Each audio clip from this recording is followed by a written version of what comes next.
Board president Tamim ইকবালের অধীনে 2027 বিপিএলে সবচেয়ে বড় চমক হচ্ছে ফিরানো হচ্ছে পুরনো ফ্রাঞ্চাইজিকে।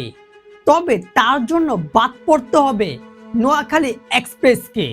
এখন হয়তো সবার মাঝে একটা প্রশ্নই তৈরি হবে, এত দল থাকতে কেনই নোয়াখালী এক্সপ্রেসকে বাদ পড়তে হচ্ছে। বিশেষ করে নোয়াখালীবাসীর এই প্রশ্নটাই থাকবে। আজকের ভিডিওতে প্রত্যেকটা বিষয় নিয়ে বিস্তারিত আলোচনা করব। দেখুন, প্রথম বিষয়টি হচ্ছে বাংলাদেশ প্রিমিয়ার লিগ অর্থাৎ বিপিএল। সেই 2012 সাল থেকে এই অবধি হাতে গোনা 4-5টা আসরেই একদম বিতর্কমুক্ত ছিল এবং সুষ্ঠুভাবে হয়েছে। বাকি প্রত্যেকটা আসরেই তৈরি হয়েছে আলোচনা, সমালোচনা এবং বিভিন্ন বিতর্কের জন্ম হয়েছিল। এক্সাম্পল, ম্যাচ ফিক্সিং, ক্রিকেটারদের বেতন পরিশোধ না করা এবং কি মাঠের মধ্যে একটা বিভিন্ন শৃঙ্খলাবদ্ধ যেটাকে বলা হয়, সেটা কিন্তু প্রতিটা আসরেই বিতর্ক জন্ম দিয়েছিল। কিন্তু এবার তামিম ইকবাল অর্থাৎ বিসিবির বর্তমান সভাপতি, তিনি যাচ্ছেন যে আগামীতে আমরা 2027 বিপিএলটা যেটা করব সেটাতে কোনো বিতর্কই থাকবে না এবং কি কোনো সমালোচনা হবে না।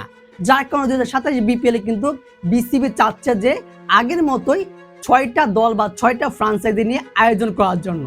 এখানে হচ্ছে সবচেয়ে বড় প্রশ্ন, 2026 বিপিএলে যে 6টা ফ্রাঞ্চাইজি খেলেছিল, Rangpur Riders, Dhaka Capitals, Sylhet Titans, Rajshahi Warriors, Chittagong Royals এবং কি সেই নোয়াখালী এক্সপ্রেস, এই 6টা দলের মধ্যে কিন্তু চ্যাম্পিয়ন হয়েছিল রাজশাহী ওয়ারিয়র্স এবং চট্টগ্রাম রয়্যালস কিন্তু রানার আপ হয়েছিল।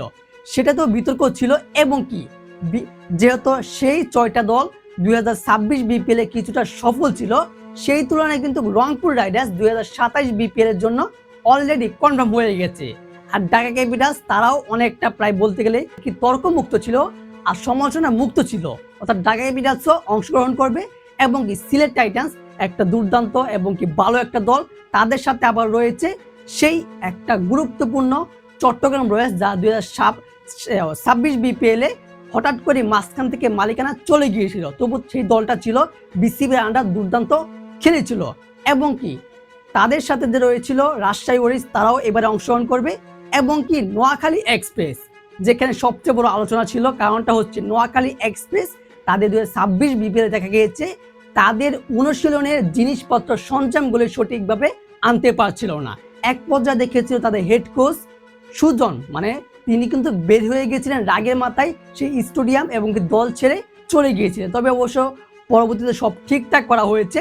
তবে 2027 বিপিএল এর যে নতুন দলটা ফিরছে সেটা হচ্ছে ফরচুন বরিশাল, যা কিনা 2024 এবং কি 25 সালে টানা 2বার চ্যাম্পিয়ন হয়েছে এবং ফরচুন বরিশাল প্রতিটি আসরেই তারা একদম বিতর্ক মুক্ত ছিল এবং কি ঝামেলা মুক্ত ছিল। অর্থাৎ বিসিবি চাচ্ছে এই দলটাকে, ফরচুন বরিশালকে ফেরানোর জন্য। তার জন্য যে 6টা দল নিয়ে বিসিবি আয়োজন করে 2027 বিপিএল, তার জায়গাটা কিন্তু সেই নোয়াখালী এক্সপ্রেসকে বাদ পড়তে হবে। দর্শক, এখন হয়তো আপনাদের এই বিষয়টা নিয়ে ক্লিয়ার হয়েছে কেন পুরনো ফ্রাঞ্চাইজি অর্থাৎ ফরচুন বরিশালকে ফেরাতে গিয়ে নোয়াখালী এক্সপ্রেসকে বাদ পড়তে হচ্ছে। তবে আরেকটা প্রশ্ন রয়েছে, নোয়াখালী এক্সপ্রেসে যদি তার থেকে ভালো কোনো কোম্পানি যদি এইবার বিপিএল এ ফ্রাঞ্চাইজি নোয়াখালী এক্সপ্রেস নিতে চায়, তাহলে কিন্তু অবশ্যই নিতে পারবে, বিসিবি সেটা সিদ্ধান্ত গ্রহণ করবে।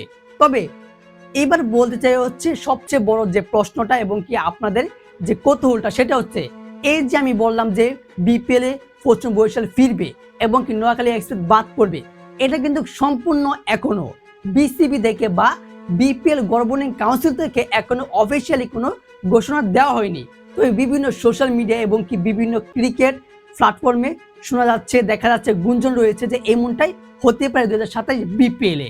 দর্শক, এই বিষয়ে আপনার গুরুত্বপূর্ণ মতামতটি অবশ্যই ভিডিও কমেন্ট বক্সে জানিয়ে দিবেন।